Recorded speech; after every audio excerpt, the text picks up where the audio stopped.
Hello students, physics class 10th light chapter के ये 10th video है। आज हम बात करेंगे laws of refraction. Laws of refraction, okay. इससे पहले वाली वीडियो में हमने रेयरर मीडियम, डेंसर मीडियम, किस तरीके से light rays rarer to denser medium enter करती हैं, तो किस तरीके से लाइट रेज बेंड होती है, इसके बारे में डिस्कशन किया था। तो there are two laws of refraction. Number 1, the incident comma refracted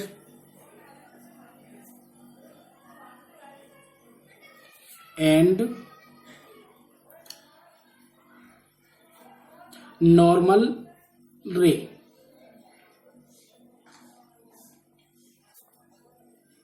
means incident ray, refracted ray, normal ray, all lie in same plane। सभी एक ही प्लेन में रहेंगे, ओके। दूसरा है the ratio of sine i, okay. इससे पहले वाले, अभी मैं आपको इसको कंफर्म करूंगा। Sine i means angle of incidence and sine r means angle of refraction, okay, is constant, okay. समझाता हूं आपको। ये टू मीडिया है, इधर ये एयर है और इधर ये ग्लास है, तो ये नॉर्मल हो गया, ओके। जैसा मैंने कल आपको बताया था, ये इंसिडेंट रे है, ओके। तो इसको इस तरीके से जाना चाहिए, लेकिन ये क्या करती है, इस तरीके से बेंड हो जाती है। तो यहां भी नॉर्मल बनेगा, फिर ये इस तरीके से, यहां से इस तरीके से जाएगी, ओके। तो यहां एंगल आई है, इधर एंगल आर है और इधर एंगल ई है, ओके। तो पहला लॉ है इंसिडेंट रे, रिफ्रैक्टेड रे और normal, all lie in same plane, एक ही प्लेन में होंगे, ओके। दूसरा है साइन आई। साइन ये रेशियो है किसी भी ट्राइंगल के लिए। तो ये 10th चैप्टर में, मैथ्स के ट्रिग्नोमेट्री चैप्टर में जो लोग पढ़ चुके हैं उन्हें आसानी से समझ में आ जाएगा। जो नहीं पढ़ चुके हैं तो अभी आप ये केवल याद रख लीजिए, बाकी आपको ट्रिग्नोमेट्री में समझ में आ जाएगा साइन क्या होता है। तो sine i upon sine r equal to constant, means sine के साथ जो इसकी वैल्यू होगी और अपॉन साइन आर, वो किसी भी मीडियम के लिए, किसी भी टू मीडियाज के लिए और हमेशा कांस्टेंट रहेगा। मींस लाइट जैसे इस तरीके से आ रही है, तो चाहे वो ऐसे आए चाहे वो ऐसे आए, तो उसी तरीके से रिफ्रैक्शन होगा। तो इन दोनों का ratio sine i upon sine r हमेशा कांस्टेंट रहेगा। These are two laws of refraction, okay. अब हम बात करते हैं sine i upon sine r. इसको हम कांस्टेंट की जगह एक वैल्यू मान लेते हैं एन, इस तरीके से भी नोट कर देते हैं। अब एन क्या है, यहां एन है रिफ्रैक्टिव इंडेक्स। क्या है? Refractive index,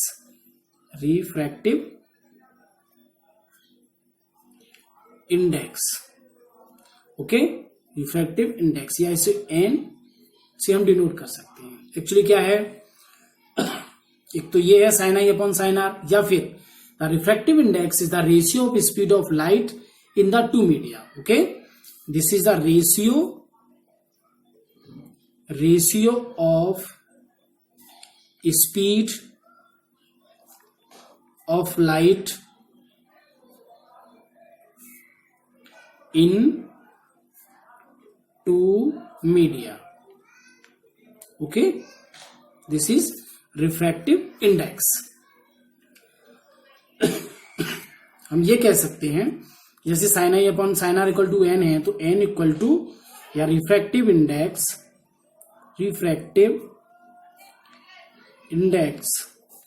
n equal to V1 upon V2।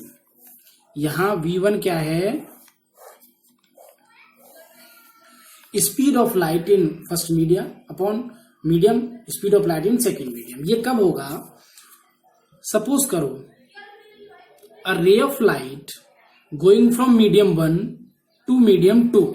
जैसे हम इसमें देखेंगे ये मीडियम 1 है और ये मीडियम 2 है, तो लाइट रे मीडियम 1 से मीडियम 2 में जा रही है, ठीक है ना, इस तरीके से जा रही है, इस तरीके से यहां, ओके, फिर इस तरीके से बाहर निकलती है, okay.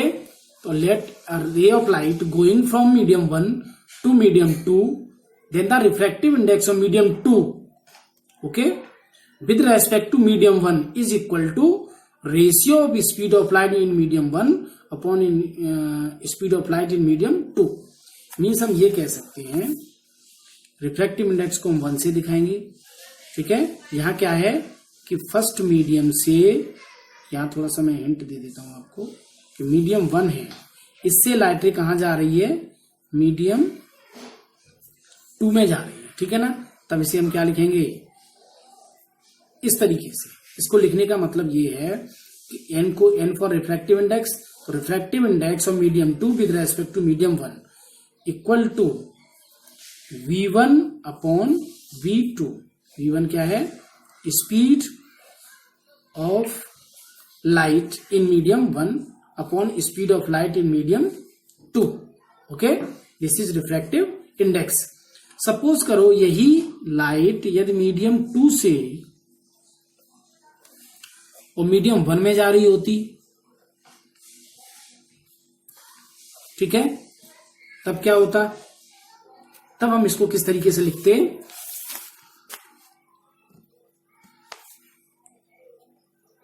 2n1 means refractive index of medium 1 with respect to medium 2 equal to V2 upon V1,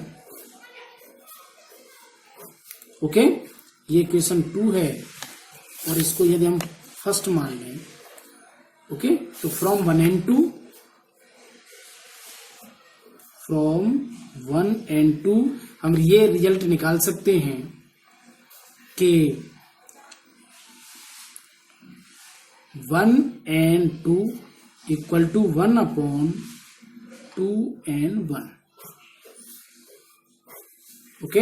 refractive index of medium 2 with respect to medium 1 equal to 1 upon refractive index of medium 1 with respect to medium 2, okay. बात समझ में आई। जैसे हमें कोई एक इस तरीके से एग्जांपल दे रखा होता कि जब ग्लास से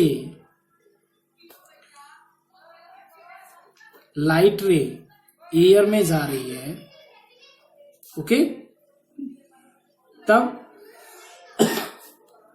refractive index of air with glass suppose करो 1.6 होती, ओके। रिफ्रैक्टिव इंडेक्स एक्चुअली क्या है, इसकी यूनिट कुछ नहीं होगी, आपको याद रखना पड़ेगा, क्योंकि ये रेशियो है और रेशियो की कोई यूनिट नहीं होती, तो रिफ्रैक्टिव इंडेक्स की कोई यूनिट नहीं होगी। और यदि पूछा जाता, मीन सपोज करो, मैं ऐसे लिख देता हूं इसको कि एन ए लिख देता हूं यहाँ पे, या मैं एयर की जगह वाटर ले लेता हूं, ठीक है ना, वाटर, तो ये 1.6 है, तो एन डब्ल्यू यहां पे glass, okay, means refractive index of water with respect to glass ये है 1.6। हमें फाइंड क्या करना है, हमें फाइंड करना है, ये हमें फाइंड करना है, okay, means refractive index of glass with respect to water. तो क्या करेंगे, ऊपर वाला फॉर्मूला लगा देंगे, means equal to 1 upon refractive index of water with respect to glass, ये फॉर्मूला लगा देंगे। इसका मतलब क्या हुआ, 1 अपॉन 1.6, ओके। 1 हटा के आप 0 बढ़ा दोगे तो 2 5 जा 10 और 2 से 8 टाइम्स 5 अपॉन 8, इसे आप पॉइंट में कैलकुलेट कर सकते हैं, ओके। तो इस टाइप का क्वेश्चन अक्सर पूछा जाता है, ओके।